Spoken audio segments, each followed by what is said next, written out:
The dinner table stretched long, polished to a shine that reflected the glow of the chandelier above. Plates clinked softly. The silverware tapped with that awkward rhythm that comes when people eat, but don't really talk. The air was heavy with unspoken things, and I felt them pressing down on my chest as I reached for the glass of water in front of me. I had learned over the years to read silences, to know when peace was fragile, and when words would break it apart completely. That night, I already sensed the breaking was near. My son sat on one side, his wife close to him, her hand resting on his sleeve as though to remind me that she had claimed her space. She was beautiful in a way that demanded attention. Every strand of hair in place, lips painted sharp red, a confidence that came not from life's storms, but from never having faced them.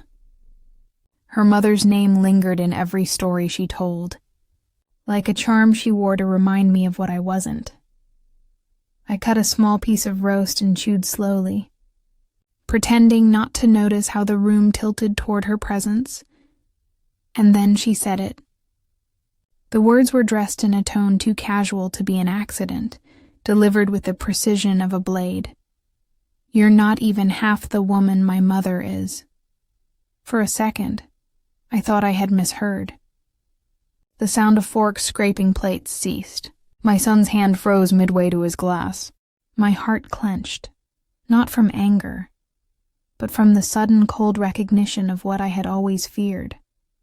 That everything I had done for my son, every sleepless night, every sacrifice, could be erased by a single sentence. Memories surged without warning. The smell of factory grease when I worked double shifts just to pay his school fees. My cracked hands from scrubbing floors when rent was due and the landlord waited at the door. The nights I sat by a dim lamp, sewing until my fingers bled, whispering promises to myself that he would never know the hunger I had known. My husband had walked out when my boy was barely 5, leaving me with nothing but debt and shame. But I had built a life from ashes. I had raised him into the man he was, and yet, in that moment, with her careless tongue, it was as if none of it mattered. The silence thickened. Heat rushed to my cheeks, but I did not rise to her bait. I placed my fork neatly on the plate, the sound louder in the stillness than I expected. My chair scraped softly against the floor as I pushed it back, not with haste, not with rage, but with deliberate calm. The movement drew every eye in the room. My daughter-in-law's smirk faltered just slightly, as though she hadn't expected me to respond with poise instead of protest. I stood slowly, gathering the strength of every year. Every wound, every battle I had fought and won. My hands did not tremble. My lips did not part to give her what she wanted, a fight. Instead, I gave her silence, the kind that cuts deeper than words. I felt the weight of my son's gaze, torn between loyalty and guilt, but I did not meet his eyes. I did not need to. My silence was for me, not for them. I walked away from the table, my steps steady, carrying with me the dignity they thought they could strip away. Inside me, a question pulsed like a drumbeat, steady and unrelenting. What makes a woman whole? Blood, money, or the backbone she builds alone? The night after her words still echoed in my ears, I lay awake staring at the ceiling. It wasn't the first insult I had endured in my life, but it was the sharpest, because it came from someone who had no idea what it had cost me to sit at that table at all. My son had been my whole world once, and everything I carried on my back for decades was for him. Her words made it seem as though I had done nothing at all. I drifted into memory, the cold winter morning when my husband packed a single bag and left without looking back. My boy had been 5 years old, clutching a toy car in one hand, asking if Daddy was going to work. I had smiled through a shattering heart and told him yes. That lie was the first of many I would tell to protect him from pain.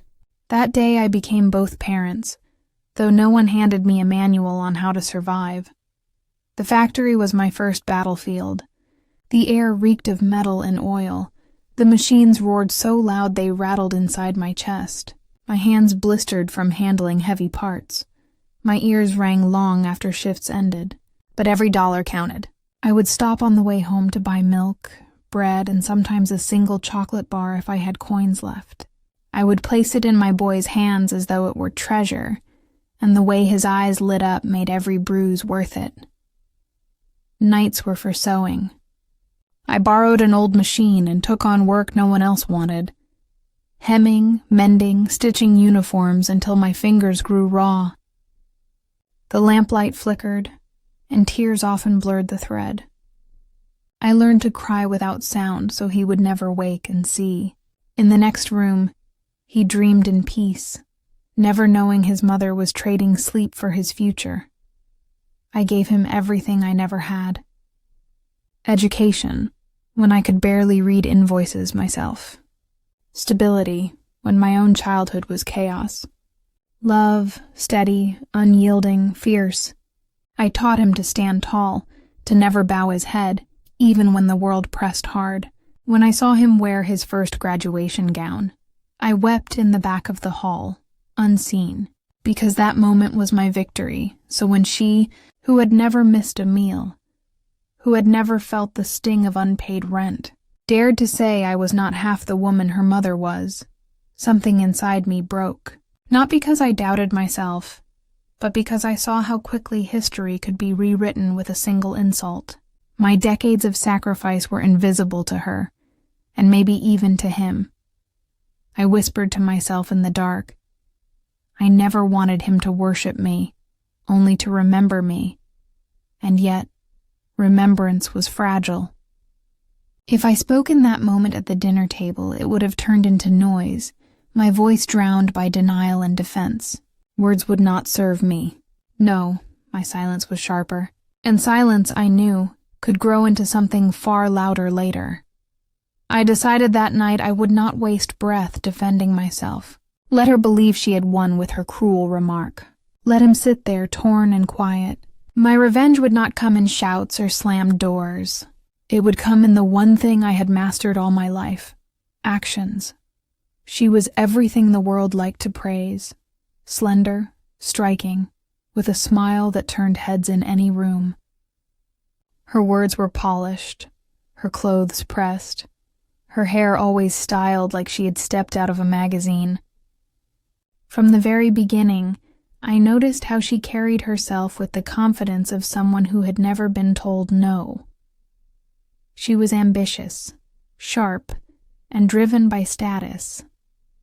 Every conversation tilted toward comparison. What her family had, what her friends achieved, what her mother taught her. I told myself, in those early days, that it was youth, or insecurity dressed up as pride. I wanted to believe time would soften her edges. But the signs were there. I remember her first holiday with us.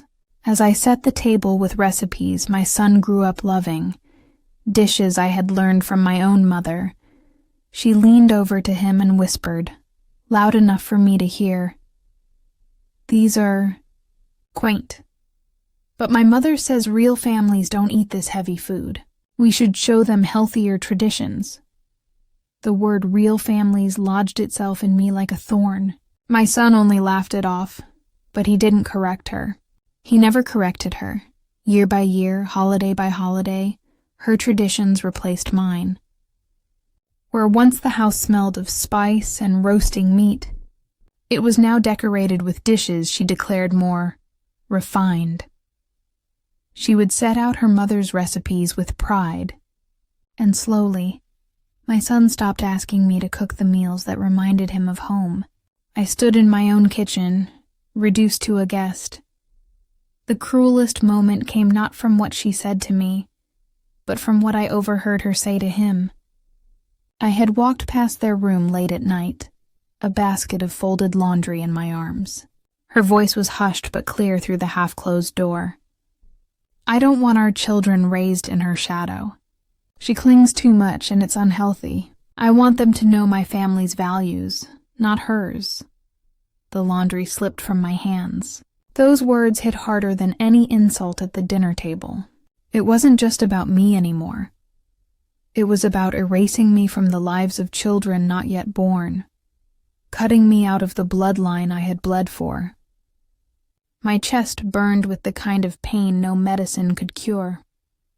That night, I sat alone at my own table, the same table where I had once taught my son his alphabet, where he had laughed with a missing tooth as he told me stories from school. I stared at the empty chairs and whispered to myself, "You will not erase me. Not from him, not from them. My name, my love, my sacrifices will not be washed away because you find me inconvenient." I made a vow, quiet but unbreakable. I would not fight her in petty words or bitter scenes. She thrived on dismissing me, on painting me as small. I would not give her that satisfaction. I would wait. I would watch. And when the moment came, I would make sure she understood that I was not a shadow to be erased. I was the foundation they were standing on. The days after that vow, I shifted. I stopped reacting. I stopped speaking unless spoken to. Instead, I watched. Silence, I realized, is its own kind of weapon, sharp and patient. And in that silence, he began to see things I had missed before. At first it was small, an envelope left on the counter, a number scribbled on the back of a receipt. My son's bank account, once steady and disciplined, now had money flowing out in strange directions. The deposits I knew by heart, the salary he had worked so hard for, the savings he used to brag about, seemed to vanish faster than they arrived. I asked no questions, but I filed every observation away in the corners of my mind where no one could touch it. Then came the conversations, fragments caught when doors weren't fully closed. Her voice, always leading, always pressing. "It makes sense to tie your accounts to Mother's. She knows how to invest." Or, "Why don't we shift that inheritance paper? My mother can manage it better than anyone else." My son's voice followed, softer, hesitant, but always bending, always giving in. It was like watching a thread unravel stitch by stitch. Papers appeared on their desk, documents I recognized from the lawyer's office years ago, when I had worked so hard to ensure his inheritance was secure. Now those papers had notes scrawled across them in a handwriting that was not his.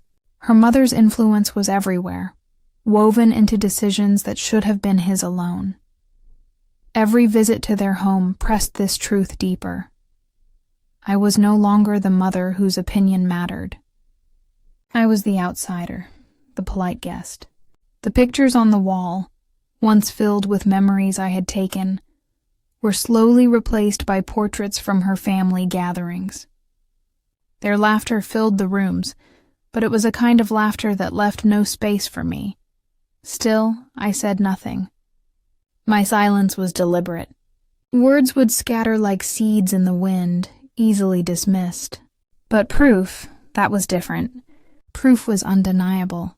I began paying closer attention to the edges of conversations, to the discarded slips of paper, to the accounts that seemed too thin for the income my son earned. One afternoon, while helping put away groceries, I found a folded letter tucked between receipts in the kitchen drawer. Curiosity held my hand steady as I opened it. It was from a bank, addressed to her mother. Red ink stamped across the top, final notice. The numbers were staggering. Debt stacked upon debt, the kind that could drown an entire family if tied to the wrong accounts. My breath caught. Suddenly everything fell into place. The urgency in her voice, the constant comparisons, the subtle shifting of my son's money. It was not just pride. It was desperation. This marriage was not only about love, if love even lived there anymore. It was a ladder, carefully placed against my son's back, meant to climb out of a pit her family had dug. I sat back that evening, holding the letter as though it were fire. A strange calm settled over me. For the first time in months, maybe years, I felt clarity. I did not confront her. I did not run to my son, who would likely dismiss me again. No, this was not the moment. Timing is everything, and timing was mine to control. I folded the letter back carefully, slid it into my bag, and walked out of their house with a smile so soft it unsettled them both. They thought I was retreating. They thought I was weak, but in my silence I had found their secret. And in that secret, I had found my leverage. The house was dressed in celebration, but the laughter that filled it rang hollow in my ears. They had called it a small family gathering, though I knew what it really was, a stage. My daughter-in-law and her mother were in their element, moving through the living room as though it were their throne room, their voices pitched just high enough so everyone could hear. My son followed close behind, his smile tired, though he tried to hide it. I sat in the corner, my hands folded neatly in my lap, watching as they unveiled their latest triumph. "We've secured a joint investment," her mother announced, lifting her glass as if to toast herself. A brilliant opportunity, really. And thanks to your son's contributions, it's practically guaranteed. Her eyes flicked toward me, satisfaction gleaming there. My daughter-in-law leaned into my son, whispering something that made him chuckle awkwardly. In that moment, I saw it clearly. The siphoning had begun. All that I had fought to build for him, every dollar I had scraped together so he could have a stable life, was slipping through his fingers into the hands of people who saw him as nothing more than a resource. And worse, he was letting them. I rose slowly, the weight of my years carried in the grace of my posture. My voice, when it came, was gentle but firm. "Son," I said, and the room quieted. "Be careful. These investments, they are not what they seem. Your future, your children's future, it's not theirs to gamble." He blinked at me, caught between embarrassment and irritation. "Mom," he said softly at first, then louder, as though he needed everyone to hear. "You're imagining things. Please don't make this into something it isn't." His wife's hand closed around his, sealing the divide between us. She smirked, triumphant, knowing she had won this round. The betrayal cut deeper than any insult could. My son, the boy I had carried through hunger and cold, the boy I had lifted onto my shoulders so he could see fireworks in the summer sky, the boy who once ran to me with scraped knees and whispered, "Don't let go, Mom," that boy was gone. In his place stood a man who defended the very people tearing him from me. My chest ached, but my face betrayed nothing. I did not shout, did not plead. I placed my hand lightly on the back of a chair, steadying myself, and gave him one long look, a look filled with every memory he seemed determined to forget. "If my sacrifices are forgotten," I whispered, "I will remind you. Not with words, but with truth." The chatter resumed around me, but I no longer heard it. Inside, something hardened, something unshakable. They could laugh, they could gloat, they could drain him dry, but the game was not over. Not while I was still breathing. The betrayal at that gathering did not shatter me. It steeled me. I left their house with a calm face and steady steps.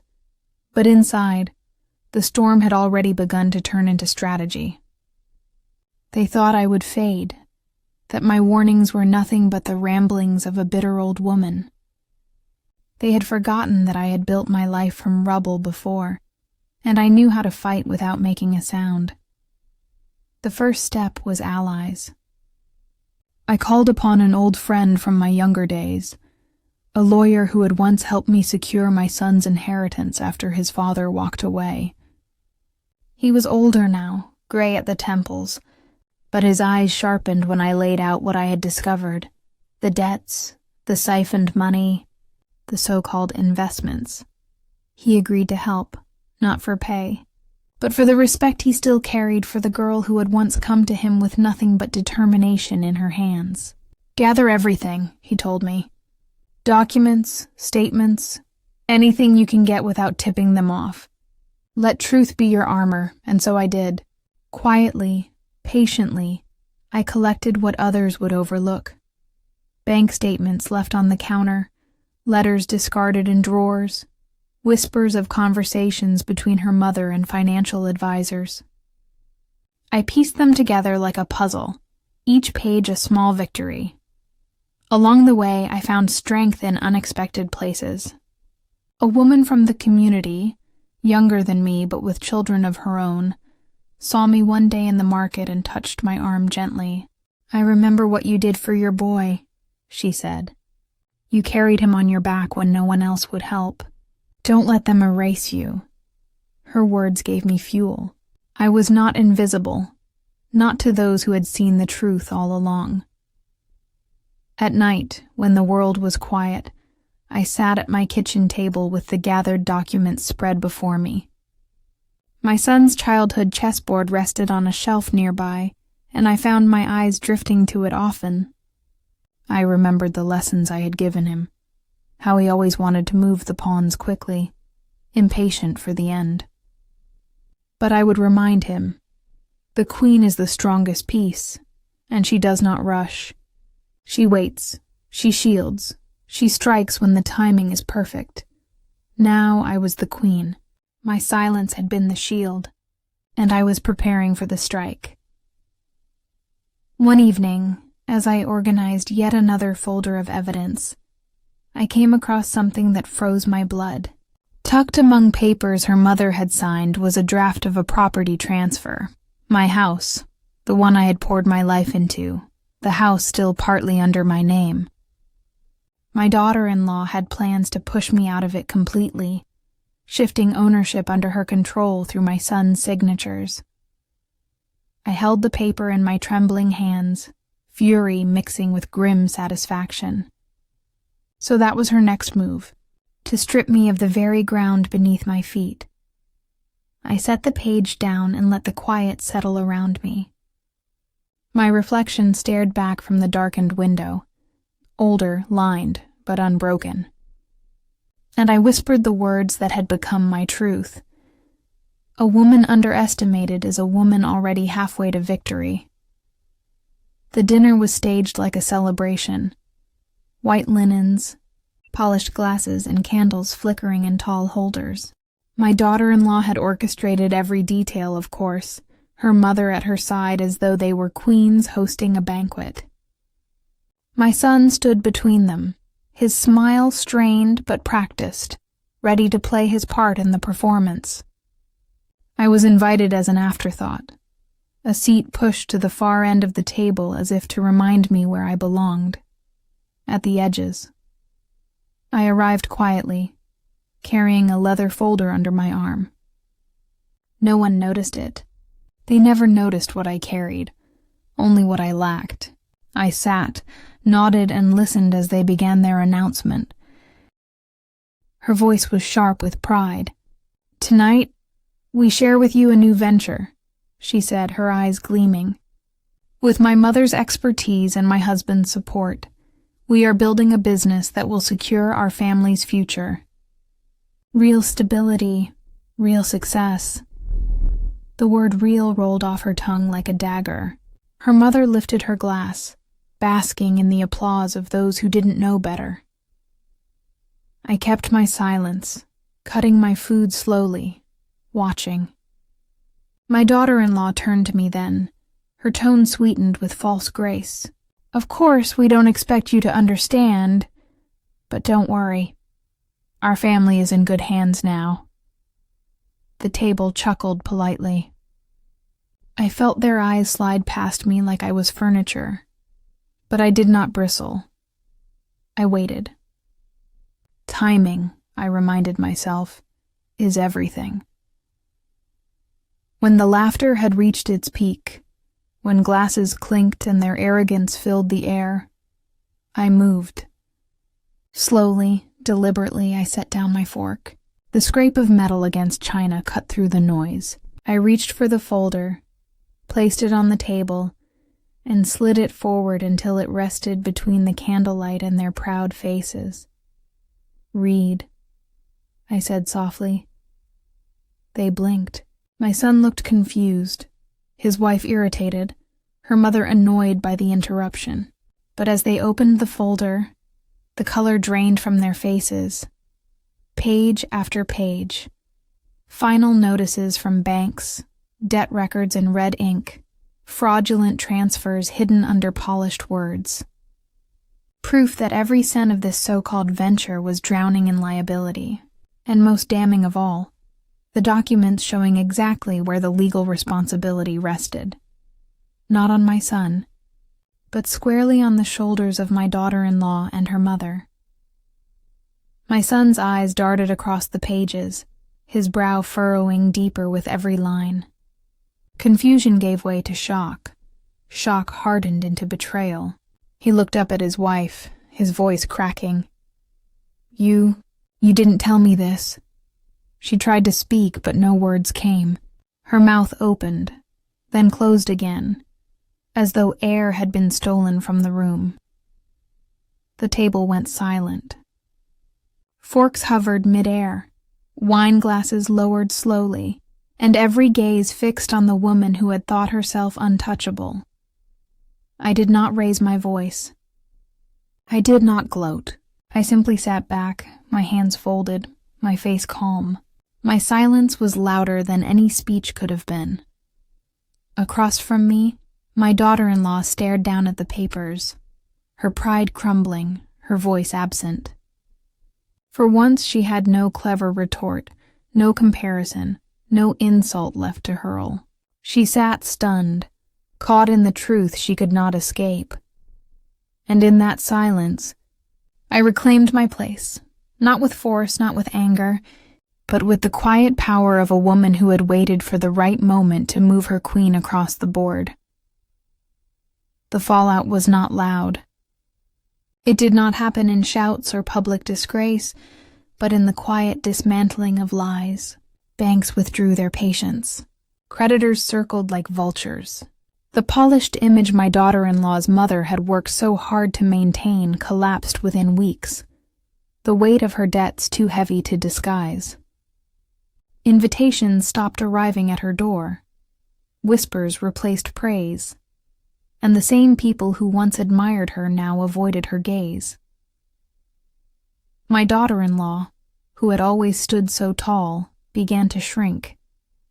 Her voice lost its edge, her smile its certainty. The business venture that was meant to be their crowning glory became a cautionary tale. She still walked with pride, but it was hollow now, her credibility shattered by the truth she could not refute. Through it all, I remained still. I did not speak of victory. I did not tell anyone. I warned you. Those words were unnecessary, and I had no desire to win by humiliating anyone. The truth had spoken for me. My son came to me one evening, not as a child returning to his mother's arms, nor as a man seeking forgiveness, but as someone humbled by the weight of truth. His eyes were softer, no longer clouded by blind trust. He sat across from me at my kitchen table, the same table where he had once learned to read, where I had stitched hems late into the night, where I had prayed silently for his future. "Mom," he said quietly, "I didn't see it. I should have. I let them make me doubt you." His voice cracked at the edges, but there were no excuses in it, only recognition. I placed my hand on the table, palm open but steady. "Respect isn't begged for," I told him. "It's recognized, and if you see me now, it is enough." There was no need for embrace, No need for apologies repeated until they lost meaning. That moment was enough. The acknowledgement, the shift in his eyes. I chose dignity over revenge. I did not need them to bow to me or beg for forgiveness. My place was never theirs to grant. I reclaimed it not with their permission, but by remembering who I had always been. Later, when the house grew quiet again, I sat at my dining table alone. The chairs around me were empty, but I felt no loneliness. My table, my life, my story, they were whole without anyone's approval.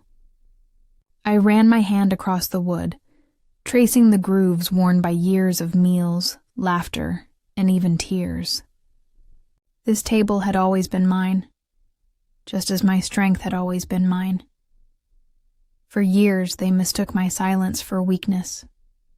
But silence is where I built my strength. The dust of conflict always settles slower than people expect. Weeks passed, then months, and though the house of my daughter-in-law's family collapsed loudly, life around me grew quiet. I found myself moving differently, as though each step no longer carried the weight of being overlooked. Silence had once been forced upon me, a cage built of dismissal and insult, but now that same silence felt like choice, like power. People in the community began to notice me again, not in the way of gossip, but with a different kind of respect. The same women who once turned their eyes toward my daughter-in-law's grandeur now came to me for counsel. They whispered, "We heard what happened. You were right." But I never claimed victory in their words. I didn't need to. Vindication had already been written in the faces of those who betrayed me.